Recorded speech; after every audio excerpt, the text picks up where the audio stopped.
Okay, I'm going to hand over to James to finish. James Allen, I think we're already giving an intro to him twice, so I'll let him to do anything more. So, Mr. James Allen. Thank you. Thanks very much, Andrew, and good afternoon, everyone. As Andrew said, there's been a bit of a development with our friends down in Westminster this afternoon. So the good news is you can all go home. Only joking. I've got my 3-hour presentation on legislation for you to enjoy first. I mean, on a serious note, of course, what this does, I think, is create more uncertainty in one sense. I would say it's a high-risk strategy. But you outline it because some people won't know what Yeah, so essentially what the Prime Minister has now said is that if he does not get his way in the timetabling that he wants, he's going to pull the Brexit bill altogether and will push for a general election. Now, the opposition are unlikely to want to do that, but of course they've got a bit of a dilemma now, and it's a very smart political move because he's backed everyone into a corner that you either get on with it and you approve the bill or not within 3 days, or you don't do it at all. And if you continue to refuse, and it's a bizarre political situation where you're refusing to vote no confidence in a government in which you have no confidence because you say you want an election but don't want an election. But anyway, that's where we are. I think by certainly the end of the week and probably sooner, we will be a lot clearer. And we may not need to amend all these banners the 31st of October on them, which is obviously good news. We can use it again in 2020. So, just a quick intro from me. As Andrew said, I've worked in and around Westminster and politics for a long time, both within party politics and also in the private sector, in the voluntary sector, and most recently within sport. And I'd say genuinely the last 3 years have been the most trying and frustrating of my career, but also the most interesting as well. Like all of you, I had my views on whether leaving the European Union was a good idea or not. I think, in a sense, my frustration now is that we're spending far too much time retrospectively and not very accurately unpicking what's happened rather than looking forward. I think for the outdoors sector in particular, there are some opportunities. Some of these are Brexit related, some of them are not actually, but if it's Brexit that gets that conversation going and forces a crystallisation of what you want to happen at the strategic level, then that's an opportunity in itself. I'll look quickly this afternoon at what I think some of the enduring opportunities are around the outdoors. This is both a personal reflection and a professional one of having worked with Andrew, a number of people in the room, and another 300 plus sporting organisations over the last 6 years or so. I'll also give you an honest assessment of what I think some of the challenges are. Some of those I think are challenges within government and within the system, in inverted commas. Some of those I think are challenges that lie a bit closer to home, and there are things that we can do differently.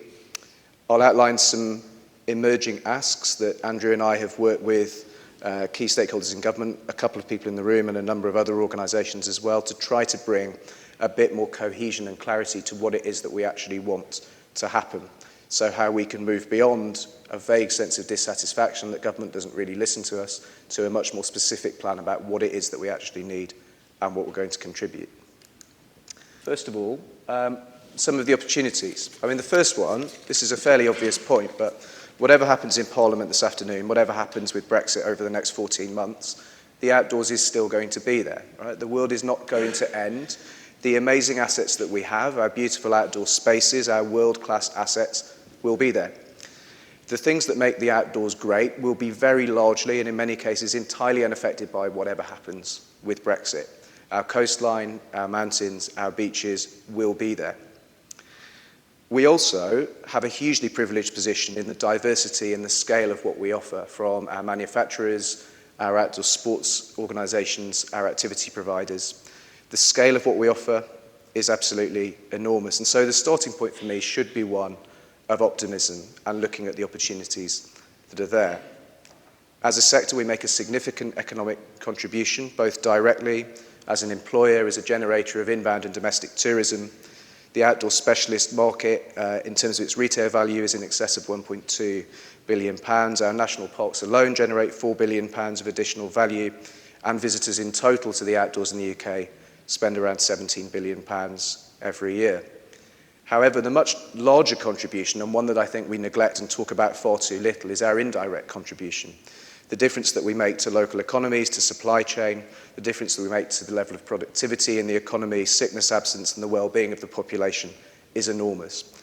I don't think we understand that enough, and I think there's an opportunity for us to understand that better and to confidently make the case to the people who are in charge of commissioning the services of the future. The final thing on here, I really think that the outdoors are the good guys, and I mean that in the breadth of the sector. So the people who look after our outdoor spaces, the people whose job it is to take children from the inner city to the outdoors, the people who work hard to make the outdoors the amazing space it is, we're the good guys, right? We're not operating in a highly controversial, difficult space, but sometimes we don't really act like it. So I think we can act with a bit more confidence, be a bit more optimistic, and actually convey a positive and hopeful vision of what we want the outdoors to be in future. There are some challenges as well. There are reasons why this sector that I fundamentally believe is world-class in every way is, if I'm honest, punching below its weight in terms of its political influence. The first, and I think the biggest, is a lack of coherence and clarity in what we want. I've spent over a decade working in membership organisations, and I said to someone earlier, the best and the worst thing about membership organisations is the members. And what I meant by that is it's really difficult getting a disparate group of organisations to unite behind something, but it is possible. And when we do it, and when we work together, we're more effective. The second is that there is clearly fault on the side of government as well. This is not all our fault. The outdoor sector has been and still is neglected by policymakers. For the progress that we've made in terms of strategic vision, there is still a lack of delivery by key strategic agencies that we engage with. Too often, people in government and policymakers will look to excuses to not do something rather than do something positive. A sector with multiple stakeholders and complexity such as this that falls between the gaps as a result can be neglected. That is improving, and Andrew, I mean this as a compliment, I've never seen such a relentless lobbyist and enthusiast in my career as Andrew. The key voices in and around Parliament, Rory Stewart, David Rutley, Tom Watson, the two former sports ministers, Helen Grant and Tracy Crouch, are all real advocates of the outdoors. In the majority of cases, they didn't actually start there, and it was Andrew's work that converted them to the cause. But we need more of those. We need more Andrews, and actually we need more Rorys and Davids and Helens and Tracys too, because we still don't have the network of advocates that other sectors, including, frankly, the traditional sports sector, in inverted commas, does have. Something which has started to improve, and I was able to work on a bit in my previous role, is around the evidence that we have in the sector. I think we have a wealth of amazing case studies, anecdotes, examples. I think we're starting to generate far better quality economic data around our impact, but it's still patchy. We still rely too much on the amazing case study rather than trying to make it the norm that will properly understand and articulate our impact. There is an uneven level of resource. The outdoor sector per capita in terms of the number of people it reaches doesn't get the money that it deserves compared to mainstream sport. There are some good reasons for that. Some of that's to do with incumbency, but also there are things that we can do on this list that would help to address that too. Finally, and this is a personal observation, I've worked in policy for a long time, and some people might say I'm a bit of a geek, and they might be right. And I understand that detail is important. When you want to change legislation, when you want to change politics, you need to understand the detail. However, sometimes I think we focus a bit too much on the detail. I think we spend an awful lot of time focusing in on fairly arcane changes to legislation and losing sight of winning the strategic battle, winning political hearts and minds, and getting people behind our cause. Once you've done that, then the detail will follow, but focusing on the detail first results in lost momentum, and you lose the sense of hope, beauty, and fun that lies in the outdoors. So, what's the plan then? Well, first of all, through events like today and more widely, there's clear potential to work more collaboratively. Secondly, I think both we, as the outdoor sector, and government needs to change its mindset. I think we need to build the case in a more constructive, coherent, and evidence-based way than we have. And crucially, and I think this is something that can happen quite quickly, we can start to unite behind some key asks. We don't need to agree on everything. We don't even need to talk about everything. But if we can just identify 3 or 4 key areas that we really believe in and get behind, I think we can start to make some real progress. So this is my kind of starter for 4 in terms of the 4 areas that I really think we can get behind and look at. I'll look at all of them in a bit more detail. I'll tell you why I think they're important, and also a bit around the specifics of what I think government should do to help us to reach our potential. The most effective policy influencing and policy development, I think, is based on 3 things.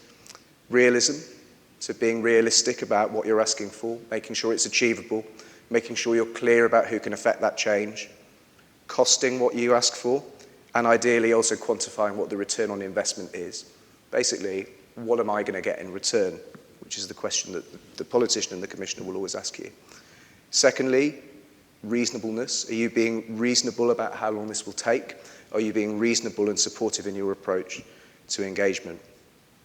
Will the money that you're asking for to be diverted from other areas of public spending deliver economic and social benefit? And if it is, then how can you quantify that?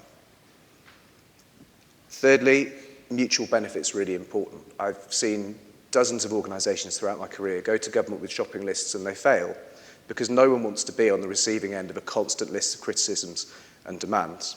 So what I want us to pull together is not a shopping list or a series of threats, but a credible, realistic plan for how we can work in partnership and how we can achieve these things together.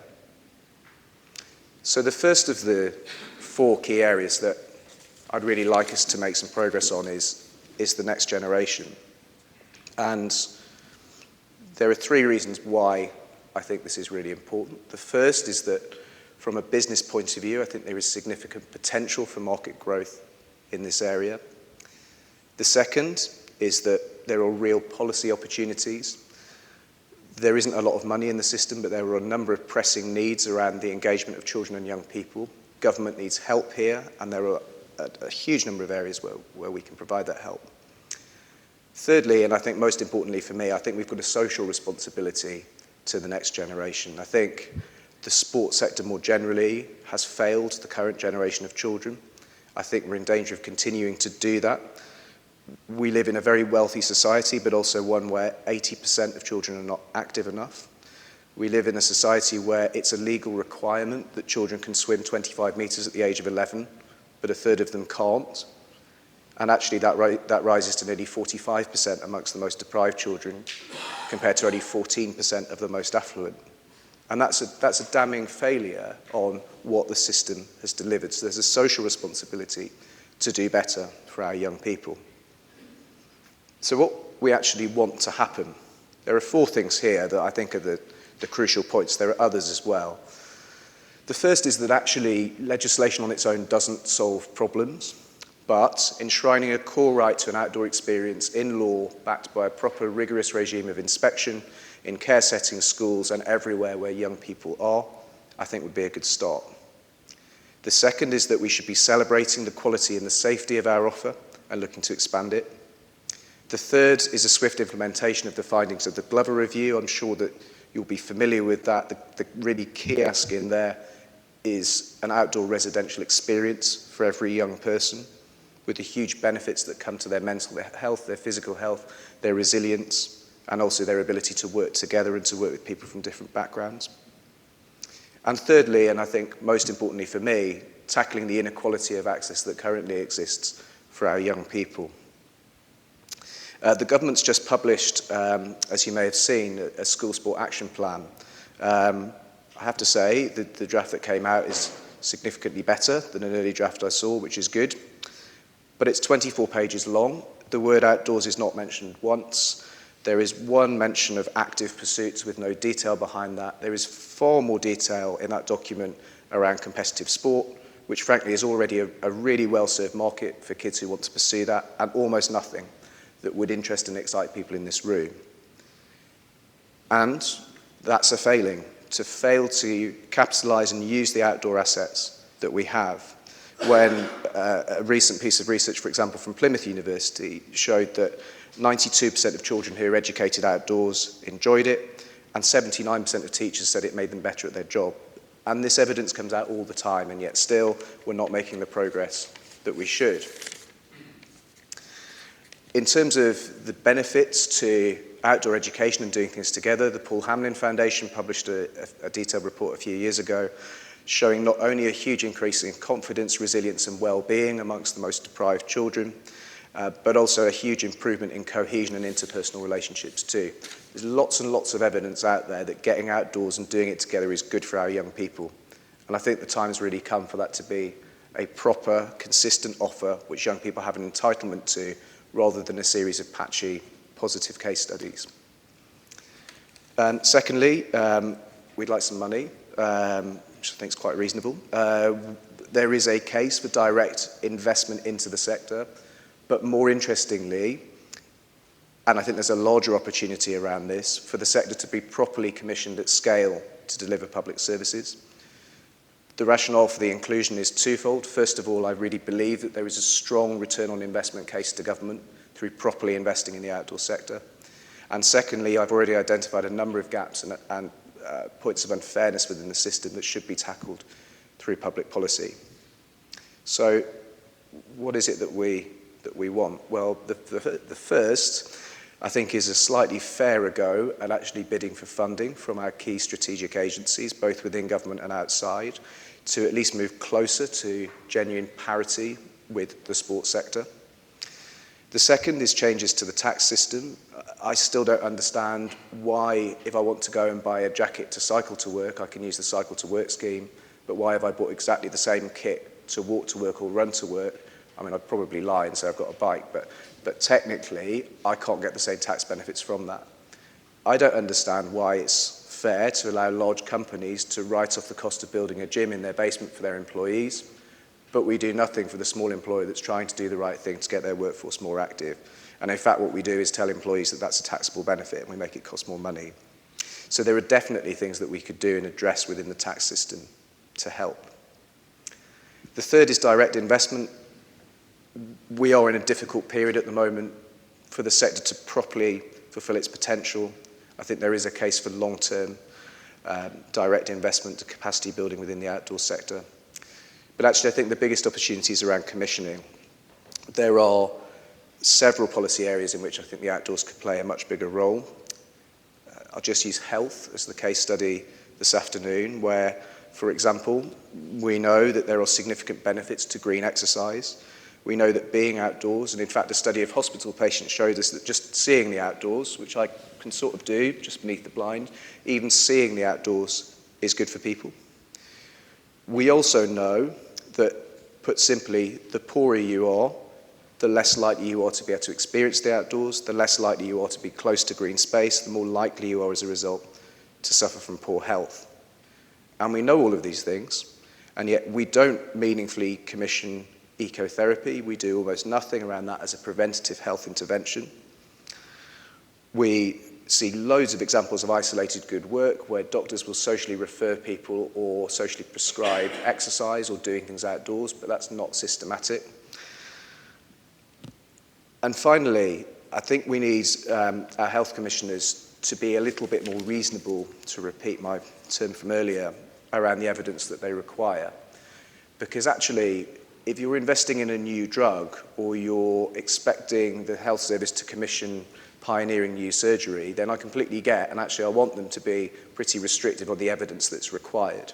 If what we're actually asking is for a doctor to slightly more encouragingly refer people onto an outdoor exercise group, I'm not sure that we actually require the level of evidence that the Department of Health currently requires. A few changes to the law would be nice as well. Our friends in Parliament have got a fairly long bill to scrutinise in the next 3 days or 8 days or whatever that turns out to be. But actually there are a number of areas in which I think the outdoor sector is currently poorly served by the framework of legislation. Kurt mentioned the move away from common agricultural policy. Interestingly, I felt he was framing that slightly as a threat, and clearly the disruption and change around that will present some challenges. My view is actually the move to the environmental land management system and away from CAP not only is the right thing to do in what I think we should be investing public money in, but also presents a significant opportunity to those who can really positively manage and protect our environmental spaces, rather than paying people to produce stuff which isn't commercially viable, or worse, paying people not to produce stuff at all. So I accept that there will be a high degree of uncertainty around the change from the Common Agricultural Policy, but I think there's a significant opportunity there for us as a sector. Finally, in terms of our asks, access is pretty important for all the amazing assets we have. Without people actually being able to get access to them, then the rest of it really falls. We do need a proper framework of legislation that underpins people's access to and experience of the outdoors. There are deficiencies in access legislation which has been in place for around 20 years, particularly in relation to access to water, and we think that now there's an opportunity to solve a lot of those problems. Finally, I think we do have an outdoor sector that in many ways is under threat. I think there is a potential to protect our outdoors far better. I think we need a radical change to our current approach to planning. One of my great bugbears, and I've bored Andrew senseless about this on a number of occasions, and I'm going to do it again, is about what I call the great outdoors versus the outdoors. I've spent all of my life living in urban areas. It doesn't mean that green space isn't important to me. It doesn't mean that having clean, green space and parks near my home for my family to enjoy isn't important. The large majority of people in this country live in urban areas, and actually we spend almost all of our time talking about the great outdoors and very little of our time talking about the outdoors and just getting people outdoors into pleasant spaces that are near them. And we don't value those spaces enough. And the encroachment on those spaces in urban and suburban areas, certainly where I live, is appalling. And I think we've got real potential to tackle that. I mentioned that essentially if you're poorer, you're less likely to live near green space. In fact, if you fall in the bottom 10%, the bottom decile of people in our society by wealth, you're about 10 times less likely to live near a high-quality green space than someone who's in the most affluent 20%. There are direct trends in those more deprived areas, particularly in inner cities, between the lack of green space, the lack of ability to escape and have an oasis from the pace of urban life, and mental health issues, distress, and hospital admissions. There's a lot of evidence too that contact with nature is really good for the health of young people and is a really effective upstream intervention to help manage mood, stress, anxiety and depression, and conditions like ADHD. So it's pretty important that we maintain access to our spaces, we widen access to our spaces, and we protect what we have. So what's our offer then? There's quite a lot of things that I've asked government to do, and we will ask. I actually think we offer a huge amount. The first offer is that actually when government wants to talk to the sector, it can talk ideally to one organisation and not to dozens. Having been on the other side of this, it's really difficult actually to figure out who you're supposed to speak to, who's right, who's wrong, and actually you quickly lose interest in it and you move on to another sector which actually does have that kind of coherence in its lobby. The second is that I think we've got a responsibility to ask some difficult questions about our offer, to ask why it is that currently people who are from wealthier backgrounds are far more likely to access the outdoors than others, and what we can do about that. I think we've got a responsibility and an opportunity to be custodians of the outdoors. The climate change debate is incredibly important at the moment. The level of engagement amongst our young people around the environment and climate change is enormous. There's an unprecedented level of attention and interest. We can be part of the solution there in protecting and enhancing our outdoor spaces. Next, I think we should make some commitments around our insight and our knowledge. I think we should be generating better quality evidence. I think we should be sharing that with each other. And I think we should be sharing that with everyone who shares our vision of getting more people active outdoors more often. Sustainability, I think, is huge, both around transport, emissions, manufacture, use of single-use plastics. I had a really interesting conversation around the fashion industry at lunchtime and learned a huge amount about massive progress that's happening around transformation of processes around the production of fashion and clothing. Another one of the little frustrations and something that we're really not talking about in terms of a world-leading industry, because we're spending all of our time doing this. But as I'm on film, obviously we're very grateful for the support from government, but it would be nice to talk about some other stuff as well. Finally, I think a pledge around skilled and secure jobs. So being clear about our responsibilities as employers, and actually working hard to deliver and develop the workforce and the skills of the future. So a few conclusions then, before any questions you have, which I'm very happy to try and answer. First of all, I think there are really significant opportunities. One or two of them are directly related to Brexit. Most of them are not, but I really don't think that matters if Brexit is the way that we can get into the conversation with government. The second is that actually I take huge comfort in the fact that the outdoors is enduring. It is going to be here whatever happens. It provides some much needed certainty at the moment. The outdoors is not going to disappear as a result of anything that happens in Parliament in the next week. The third is that many of the solutions to our challenges lie within our own sector. We are very much in control of our destiny around how we can influence that. And fourthly and finally, I really think we do need a new approach to policy. I think we need to start balancing what we want with what we offer and being really clear and united in our key aims. So that's a very quick run through from me. My contact details are there, and obviously delighted to speak to you throughout the day or moving forward. In the meantime, very happy to take any questions, and I probably can't tell you what on earth is going on with Brexit because no one knows, but anything else I'm very happy to try.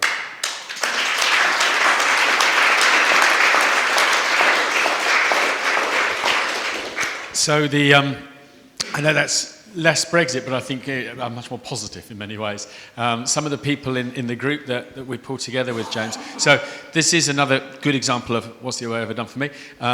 The funding that allowed James to do a lot of this research, he's obviously an independent businessman, has come from OIA pot. So of your memberships, on like a £5 each or something, has gone towards the significant number of days that has gone to do this. But as part of that, we brought the British Mountaineering Council, British Canoeing, Camping Caravan Association, the Outdoor Coalition, the Institute of Outdoor Learning, the Canal and River Trust. Yeah, cycling. Yeah, some British Cycling. Yeah, really a fantastic array of people to all, we OIA coordinated it, we pay for the room, we pay for James' time, and then his skill and expertise has really helped to draw this stuff out.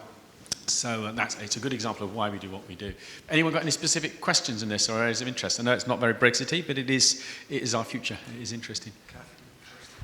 Hi, I'm Kath Priss. So I run a little outdoor shop, but I also am the global director for Outdoor Classroom Day.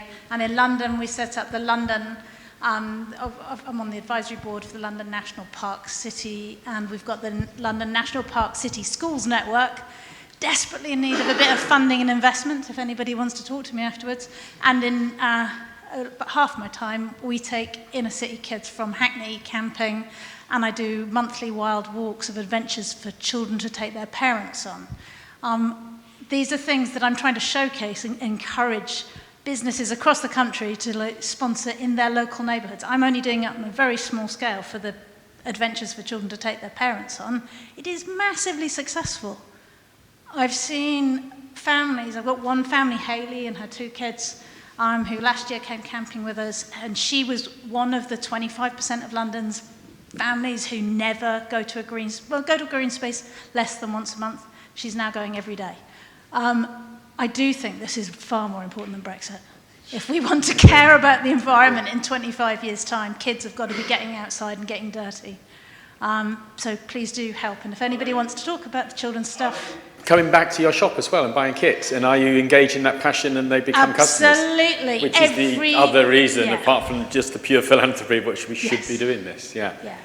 Every week, we are open Thursday to Sunday, and I'm personally in my shop every Sunday simply because it gives me a chance to talk to families. If you own a retail outlet and you give your staff permission, more than permission, tell them they should be engaging with people that come in, even if they can't afford to buy a 200 quid jacket. Because too many parents in this country don't own a raincoat and therefore don't let their kids outside. Cool. If anyone wants to do more on those sort of areas, obviously I can put you in touch with Kath. I first met Kath, she was the chief executive of Play England, so she's got a great background in this area. Also, Anna and I both sit as volunteer directors of the It's Great Out There coalition, which is doing this across Europe. We've given over €100,000 to projects exactly like this. And then we also partner the Get Outside campaign in the UK. We've just finished National Get Outside Day, which had nearly 1 million people active outdoors on the 25th of September. So we're doing a lot with those guys as well. So anyone on that? Any other questions about general policy? Or Arna, you had one. Yeah, just a very quick one. Thank you very much, James. That was it highlighted a lot of fields that were a little bit in the shadow before. One quick question. With the rising levels of inactivity across Europe, let's take the English example for that, but I think the mechanics and the physics behind it are going to be the same all over Europe, more or less. So as someone who has been on the other side of the table where this discussion is held, what would you think is the single biggest reason for the governments to adhere to their old ways of spending money against inactivity, which is mainly on, funding traditional sports, basically? Even though the numbers and the inactivity, ratings show that that's not helping at all. So what would be the single biggest reason why they do that? Well, I've got two observations on that. The first is that the government here, rightly or wrongly, is absolutely obsessed with childhood obesity. And I'm not saying that childhood obesity isn't important, because it is. But actually, for me, obesity is one of the symptoms of an unhealthy lifestyle. And actually, there are a whole range of things which I think are more serious, potentially, than obesity. So I think tactically, the way into a lot of these discussions, and frankly, what I did for years in my old job, is frame it through tackling obesity, and then using that as the way to have the conversation about mental health and well-being, healthy lifestyles, nutrition, family policy, and everything else. So that's the first.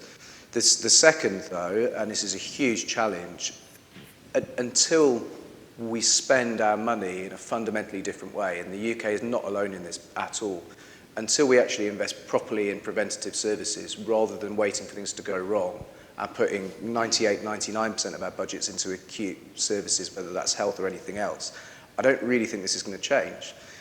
We now seem to have got into this kind of political arms race where everyone's obsessed with demonstrating that they're putting more money into the NHS than anyone else. Now, it's not a bad thing, and I would like to invest more money in the health service. But I'd be far more interested in a conversation about how can we actually make the health service better, and how can we actually make our population healthier, and what is it that we can do? And actually, it's very small amounts of money to invest upstream to stop these things happening in the first place. Every time the government does a pilot around proper pooling of budgets, it delivers exactly the same result, which is completely predictable. It makes a huge difference. It saves loads of money.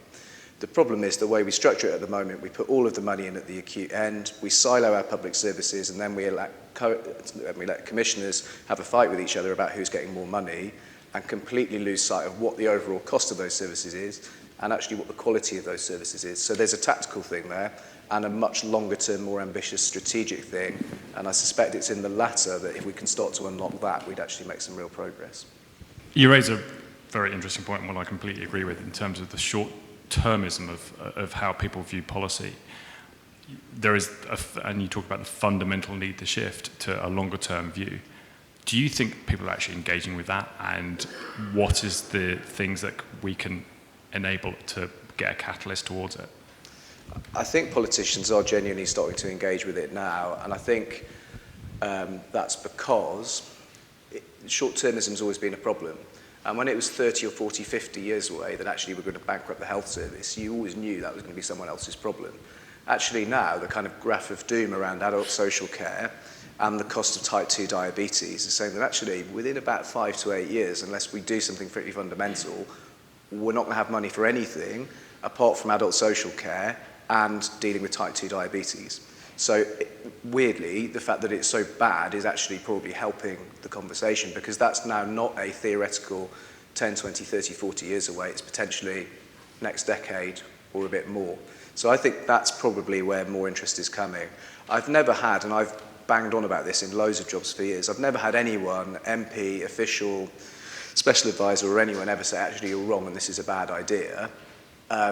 What everyone always very quickly gets into is the level of complexity and actually changing it, and actually the culture of policy making within the Treasury as well, which is incredibly risk averse and actually just doesn't buy into that kind of philosophy of that's how you should spend and manage public money. I am actually hopeful that that's starting to change though, and there's not going to be a lot of money in the system generally for quite a long time, and probably we're going to be dealing with relatively low investment in public services way after Brexit is kind of resolved, or as close as we get to that. So I think it's improving, not necessarily for the most positive reasons, but I do think we'll get there. Some of the ways that we've been trying to tackle it or deal with it is because there's a big challenge, and people sometimes, first of all, people think ministers sit behind, Jane Ellison, health minister, said they think they sit behind a desk with one of those big ka-ching buttons, and you go, yep, lobbyist, I agree, ka-ching, there's your money. And she said, we can't do that. We have, first of all, they're rarely there more than a year. 18 months is a long stint as a minister. Secondly, the first thing is keep your job, so you've got to be an MP, so they go home, work 4 days a week, nothing to do with their ministerial position. Then they've got to keep their ministerial position, because it pays twice as much as an MP. And so then you get a red box, and in your red box, in sport, for example, in our official minister, DCMS, she's got digital, and she's got culture, gambling, ballet, social, then she's got the Olympics, she's got FIFA, corruption, DCMS, sport, okay, within sport, she's got blah, blah, blah. By the time you get to outdoor, when James and her are in there for 30 minutes, that isn't to brief her about the sector. That's the only time she'll think about outdoor all year. So we have to keep it really clean and simple, and we have to give these simple, clean asks. And we have to start trying to pitch for legacy. And that's the exciting thing for them, because otherwise it's so short term. But we did a really great job with Helen Grant and Tracy Crouch, which are two DCMS, and we kicked it off with Helen, who really passionately understood and believed, and then passed the ball strongly to Tracy, because they were well aligned, and they put in a legacy thing. So they had a 9-year sports strategy. So even though they were only in there for a year or two, it's like, I can deliver something that gives me legacy. So that's probably where we're working on. It is ego stroking. It's like, if you do this, then, and we've both been doing a lot of work with Tom Watson recently, who you may or may not have read has reversed type 2 diabetes. And he's suddenly realising, oh my God, we spend 10 billion on diabetes, and you can just cure yourself by just going out walking. So suddenly we've got a champion there. So it's picking these individuals that want some sort of legacy, that want some sort of a benefit to their own political career longer term, and it's that way in, machinating your way through. The example of Tom's really interesting though, right? Because actually, Tom is a very bright man, and he understands policy and he understands detail. And there will come a time where what he will actually ask us for is a really detailed, costed, worked-out proposal. But the way that you sold him on the vision was not an arcane change to access legislation. It was selling the vision and why this is life-changing, and getting him to realise the way that he's changed his life is what we should be doing for everyone. And that was the way that we unlocked did it. 3 fairly simple things, just so you know how some lobbying works, is first of all, managed to get in touch in front of him. And that was because I knew he was trying to learn cycle. So I said, hey, we can get you a really good biker to deal with one of our members. And we can throw in some free coaching and a free bike fit. So he's like, hey, I like that. Now, no, I'm not saying people are selfish, but what do they want? Build some rapport. I then played in one of the many videos that we've done and funded over the years, which was the one, if anyone's seen it, about that children these days, on average, get less time outdoors than maximum security inmates. And he was just shocked by that. It's a great video. If you've not seen it, Google it. He was just like, holy crap, is this true? So it was that shock value. And then we said, hey, look, if you want to experience this personally, we'll work with you a little bit, and we'll do some training with you, and blah, blah, blah. And we managed to get him up Snowdon. And we had about 35 assorted DCMS. Were you there? No, we'd had someone from SRA, and we had a fantastic, I think Simon, you were there. We had maybe anyone here in the room there with us. We had about 35 assorted people from across the industry, and DCMS officials, etc. And Tom got to the top. He literally broke down in tears, and it's still his pinned tweet at the top of his thing now, despite all the child nick problems and being ambushed by momentum, etc. His pinned one is, a year ago I couldn't walk upstairs, today I walked up Snowdon, and it saved my life. And he was so, I've got personal messaging from afterwards going, I feel this whole political thing goes tits up, I don't care anymore. I was on a route to dying, and now I'm on a route to life. So none of that thing was anything to do with access strategy, but it's a way that's going to influence. Anyway, I'm starting to meander. Thanks again. Big thanks to James. He will be here afterwards, and he will be working with us longer term. So big thanks to James, and then bringing on Oliver.